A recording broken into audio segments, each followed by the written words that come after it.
So currently we have started the second section of the Bhagavad-Gita, shall we say the heart of the Bhagavad-Gita, which from chapter 7 to chapter 12 essentially deals with the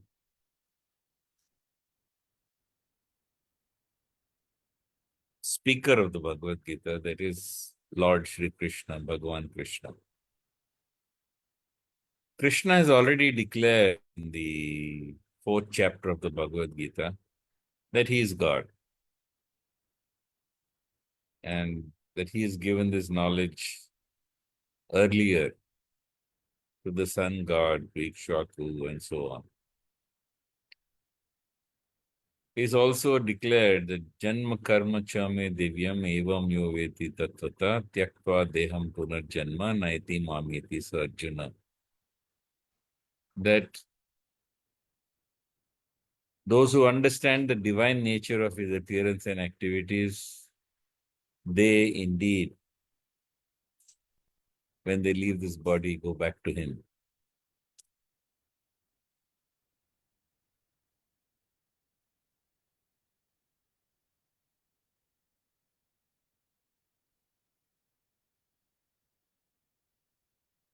In this section of the Bhagavad Gita, Krishna deals with several subjects.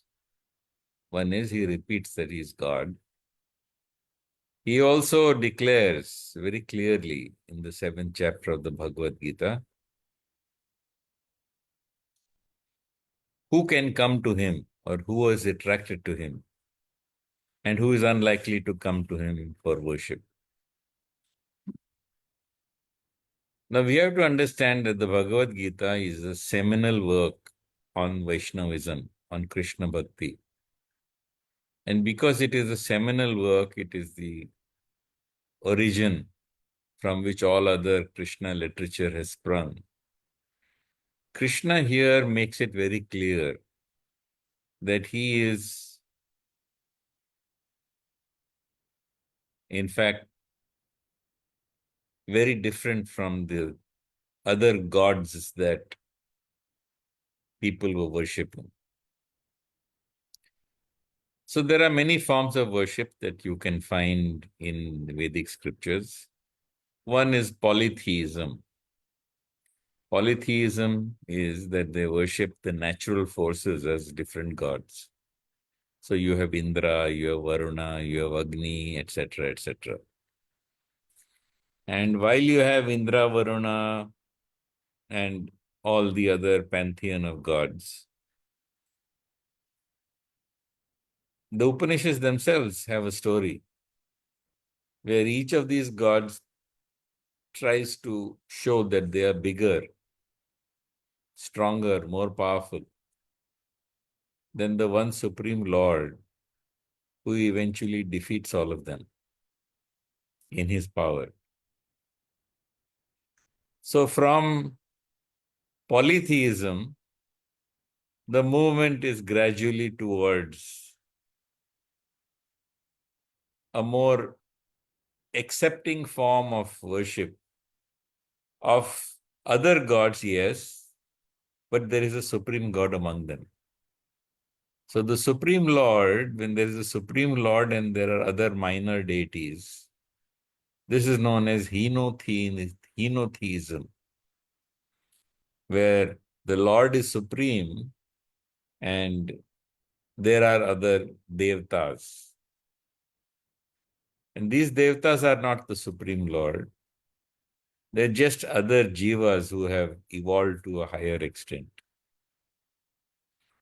So Krishna, when clarifying his position in the seventh chapter of the Bhagavad Gita, is explaining two things, two important points really.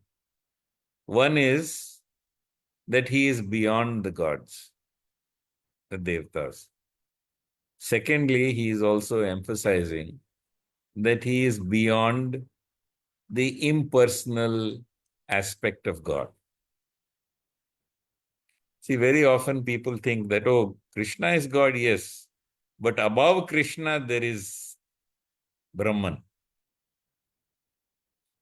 This is not declared in the Bhagavad-Gita. In fact, Bhagavad-Gita declares the opposite, that Krishna is the source of Brahman. Brahmano hi pratishtaham. So, we have come in the Bhagavad-Gita 7th chapter to that aspect of the 7th chapter where Krishna is informing Arjun of the difference between him and the Devatas. Kamaisthaistha ritagnyana prapadyante anya devata tam tam niyamamastaya prakritya niyate swaya. So Krishna explains that those whose hearts are distorted by material desires, they surrender unto the various devatas and follow various regulations, rules according to their nature, following their own nature. So if you see in the world, people visit temples, people worship gods, and they worship gods and temples for the specific purpose of fulfillment of their desire. So there are very popular songs on this. That lift karado is one of them. That aise vaison ko diya hai, you've given to so many others, why not give me? Bhagwan, lift karado. So if you go to any temple, you will find that majority of people have come asking, requesting, seeking something in return. They have come to God to ask him for some material benefit. So Krishna says that this is the nature of the Devatas, that the Devatas were created for the specific purpose of fulfilling material desires. And kamaistesya ritagnyana prapadyante anya devata. So Anya Devata have been created. Anya is unlimited gods. Various figures have been given, 33 crore Devatas, etc., etc. Just for an example, not far from my house, there is a temple made out to Danta Devi. So if you need your teeth to be straightened, instead of going to if you want your children to have straight teeth, before you go to the orthodontist, you should go to Danta Devi.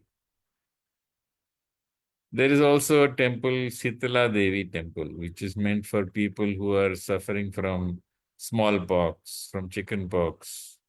So she is supposed to have special boons to heal such illnesses. So it's very clear that God has created many devatas, and each of these devatas has been given dominion over certain material desires that can be fulfilled by them. But this fulfillment of these material desires does not lead you to salvation. It doesn't heal you. To give you an example, if you have an itch on your back, you can go to a friend and ask him, please scratch my back. And he'll say, you scratch my back, I'll scratch your back. So you go to a devta, make offerings and worship according to what he desires, and he will scratch your back and you will scratch his back by fulfilling whatever he is required to receive in terms of offerings.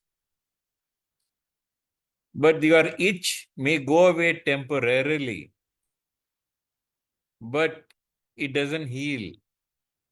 Next time you'll come back to him with a greater itch, asking him to scratch it even harder. So this is how the worship of the devatas goes, that you go to fulfill a material desire, that material desire appears to be temporarily fulfilled, but in any case, ultimately you go back to him again. But going to Bhagavan, going to the Supreme Lord, who is above all these devatas, right? To approach him is like approaching a skin specialist. He won't scratch your back if you go to him. He'll give you an ointment so that that itch goes away and you never have to scratch again. So also you go to Bhagavan with your desire, as Dhruv did. Dhruv also had a desire because he was thrown off his father's lap. He wanted to worship the Lord so that he would get a kingdom greater than not just his father's but his grandfather's. And on the way he meets Narad Muni, and Narad Muni tells him, you should not have any desires. Worship God without desire. And Dhruv tells him, hey, don't give me all this gyan. Just tell me, does your Lord can he fulfill my desire?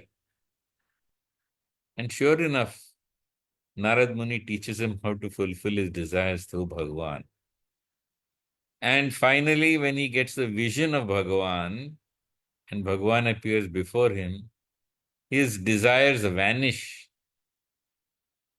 And as his desires vanish, he asks the Lord, Kacham vichinvan api divyaratnam. He says, I was looking for a broken piece of glass, but now I found a wish-fulfilling jewel. I don't want that desire that I asked you for. So Bhagavan tells him, sorry, you asked for it, you have to have it.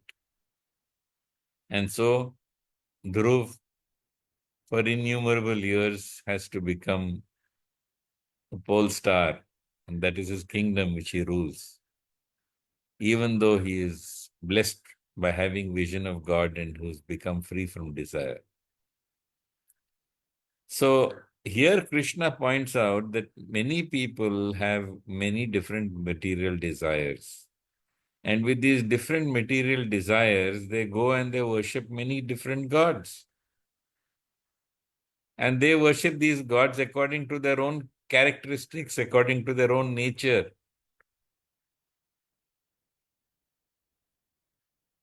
Yo yo yam yam tanum bhakta shraddhayarchitam ichhati tasya tasya chalam shraddham tam eva vidadhamyaham. So Krishna says that whatever form, whichever God you want to worship, I, the Supreme Lord in your heart, make that faith steady. I strengthen that faith so that he can devote himself to that deity. You will find many people who worship various devatas, and if you tell them to worship Krishna, their firm faith tells them, no, no, I cannot give up this worship because their faith is so strong. But where does that faith come from? Krishna says that I am giving them that faith. After all, the Lord is fulfilling all your desires, even before you ask Him. So you want to achieve something through the worship of some devata, Krishna will give you that faith.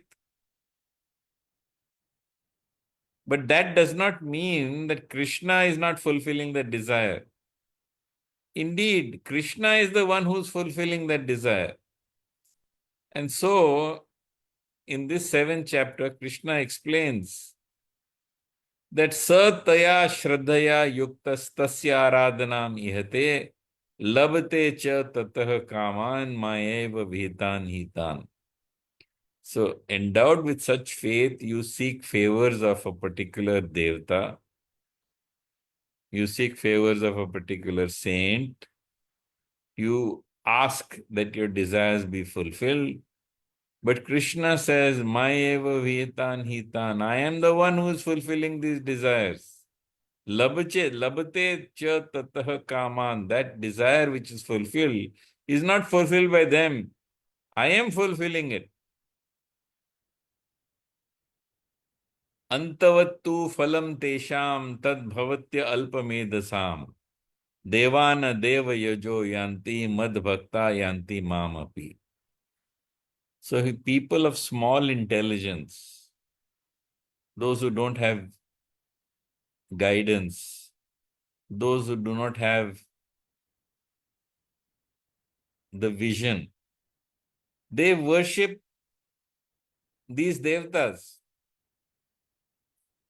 And since they worship these devatas, whatever they get is limited and temporary. And those who worship the devatas go to the planets of the devatas. Devan deva yajo yanti. Mad bhakta yanti mamapi. But those who worship me, they come to me. This is very important. That is the conclusion of your life. You go to the devata you have been worshipping. Whereas when you go to the planet of devatas where you have been worshipping, ultimately you must come back again. Krishna says, Te tam bhuktva swarga lokam vishalam kshine punyamarti lokam vishanti. So Krishna points out in the Bhagavad-Gita, chapter 9, text 21, that when they have enjoyed the vast pleasures of heaven, say you have been worshipping Indra, and as a result of worshipping Indra, you go to Indra's abode, to Swarg. But when you have finished enjoying the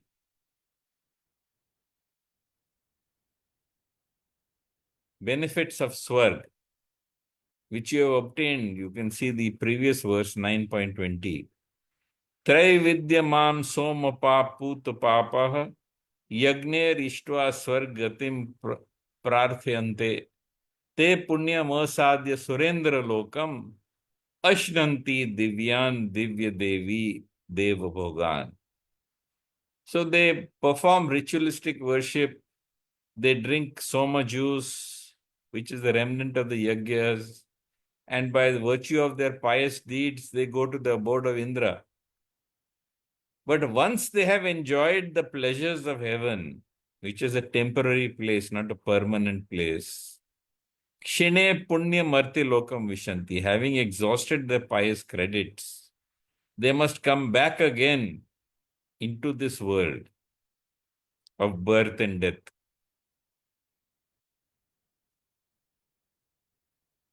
This is also very important that, if you worship the devatas, you get certain pious credits. Yanti deva vrata devan, pitran yanti pitrvrata, bhutani yanti bhuteja, yanti madhyajno apimam. Those who worship the devatas, they go to the abode of the devatas. Yanti deva vrata devan. Pitran yanti pitrvrata. Those who worship the ancestors, they go to the abode of the ancestors. Bhutani yanti bhuteja. Whichever creatures you worship, you go to the abode of those creatures. Yanti madhyajno apimam. But those who worship me, they come to me. So you worship the ghosts and spirits, you go to the abode of ghosts and spirits. But Krishna says, those who worship me come to me. Abrahma bhuvana loka punaravartino arjuna mam upetya tu kaunteya punarjanmana vidyate.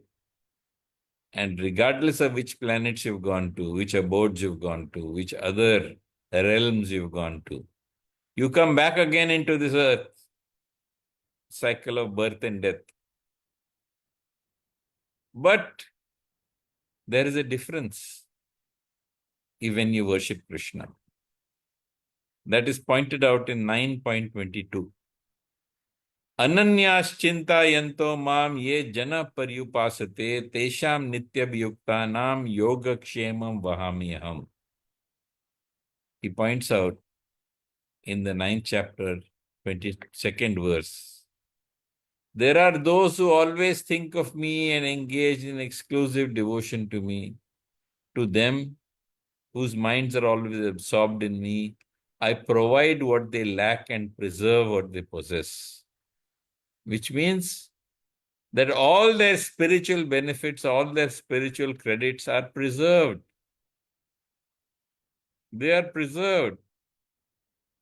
And not only are they preserved, but they carry them forward. Should they not achieve salvation within this lifetime, they will achieve lifetime out the next lifetime. Krishna has pointed out in the 6th chapter earlier that such people, Suchinam Shrimatam Gehe Yoga Brashta Vijayate, they are born into pious and wealthy families where they can take up exactly where they left off their spiritual life and they can continue to progress from there onwards. Whereas those who worship the various devatas, they must come back again into this world again and again. Even though temporarily they may enjoy some delights in the abode of the devatas.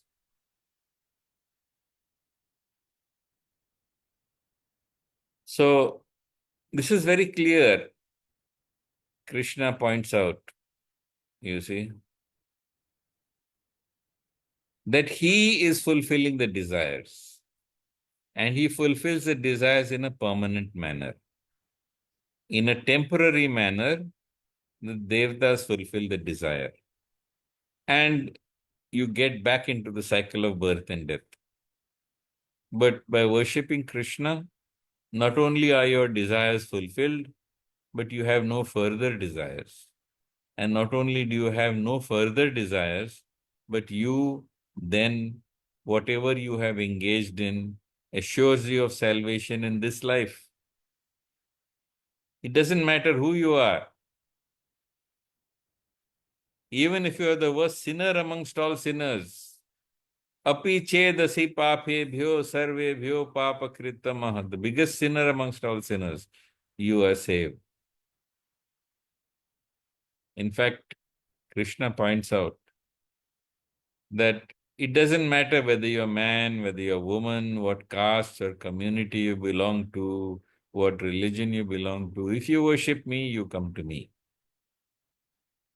And in Bhagavad-Geeta 9.23, Krishna says, Yepi anya devata bhakta yajante shraddhayanvita tepi mameva kaunteya yajante avidhi purvakam.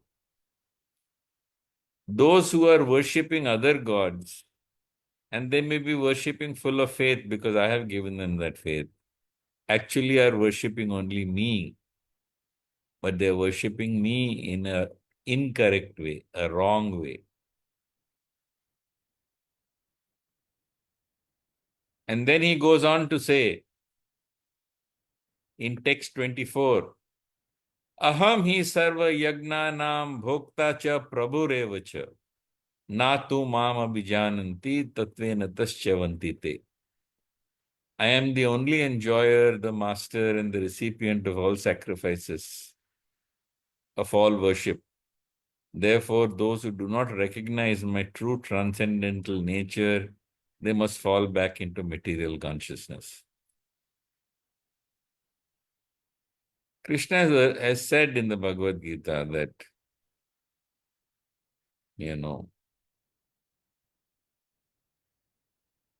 he is prior to the Devatas, he is prior to the Rishis. Aham adirhi devanam maharishi nam cha sarvashah. So, Name vidu sura gana prabhavam na maharishya aham adirhi devanam maharishi nam cha sarvashah. He says, neither the gods, these devatas, they don't know me. Even these rishis, they don't know me. Why? Because I am the source of all of them. I am the origin of all of them. I am beyond all of them. So he points out that he is the true recipient of all worship, all sacrifice. Only that is offered in the wrong way without proper understanding. Then somebody will come and tell you that, listen, that's fine. But although that is fine, you have to understand that it is the unmanifest which has become manifest. So therefore, why don't you worship the unmanifest? Because when you worship the unmanifest, you will be blessed. Because that is truly the supreme. But first of all, Krishna points out that Brahmano hi pratishtaham amritasya aviyasya cha shashvatasya cha dharmasya sukhasya aikantikasya cha. This is in chapter 14, verse 27. He says, I am the basis, I am the source, I am the foundation of Brahman, the immortal and imperishable, of eternal dharma and unending divine bliss. Also, what Krishna does is that he declares later in the 12th chapter, when you come across it, that this worship, first of all, he is the source of Brahman. He is not Brahman which has become materialized into a human form. And he also is answering Arjun's question in the 12th chapter. Evam satata yukta ye bhakta stvam paryupasate ye chapya aksharam avyaktam tesham ke yoga vittamaha. Between those who are steadfastly devoted to your personal form and those who worship Brahman, whom do you consider to be more perfect in union with you? And Krishna says, Mayaveshya manoye mam nityukta upasate shraddhaya parayopetas te me yuktatmo mata. He says, those who fix their minds upon me and engage in my devotion with steadfast faith, I consider themselves to be the best yogis.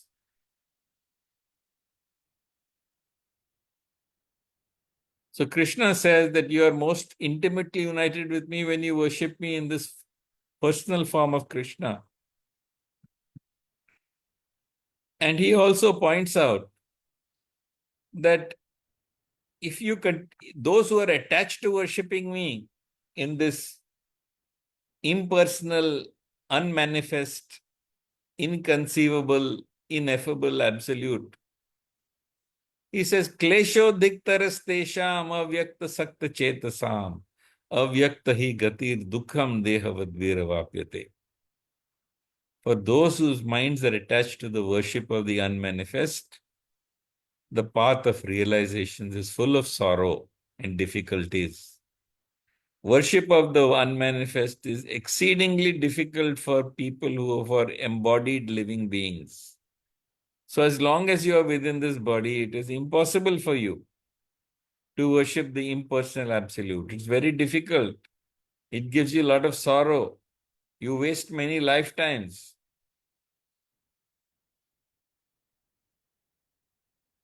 But Krishna points out very clearly that it is those people who are ignorant, avyaktam vyaktim apanam manyante mam abuddhaya. Abuddhaya means those who have lacking knowledge. Such people, they think that the unmanifest, the impersonal has become personal. But indeed, as I pointed out, he is the source of Brahman. He is the person who is the source of Brahman. And being the source of Brahman, he is not Brahman manifest. It's not one level below Brahman. This is one level above Brahman. As I pointed out, Brahmano hi pratishtaham.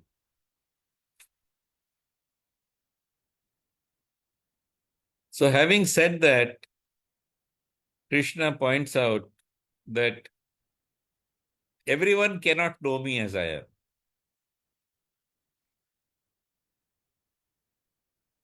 Naham prakasha sarvasya yoga maya samavritah moodo yam nabijananti lokum mamajam avyayam.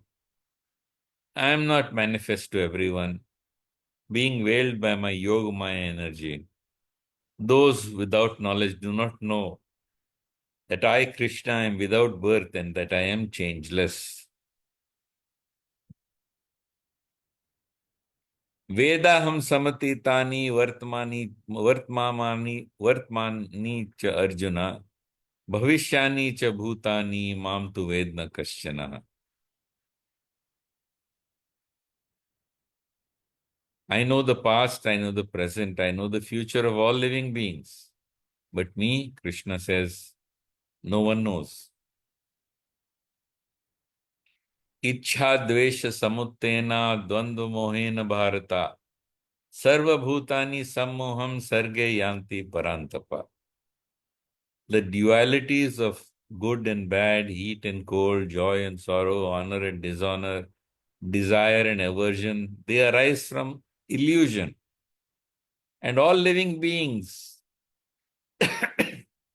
are overwhelmed by delusion. But those who have engaged in pious activities, those who become free from duality, such people, they worship Krishna with devotion. Yesham to antagatam papam punya karmanam te dvandva moha nirmukta bhajante mam dridavratah. And he says, Jara marana mokshaya mam ashritya yatanti ye te brahma tad vidu krishnam adhyatmam karma chakilam. Those who take shelter in me, Krishna, striving for liberation from old age and death, come to know the Brahman,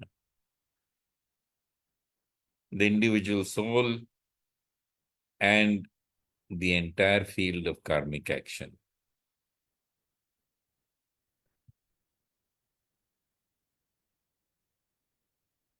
And thus, he now gives the preamble to the chapter that will follow, that is the 8th chapter, that those who know the governing principle of Adhibhuta, the field of matter, Adidaiva, the celestial devatas, and Adiyagna, the Supreme Lord, who is the source of all, the recipient of all sacrificial performance.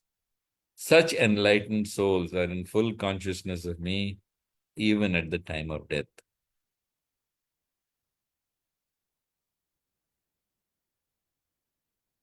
So does anyone have anything to... I'll conclude here, the end of the 7th chapter. If you have anything to say, anything to discuss, anything to ask, please do it that now.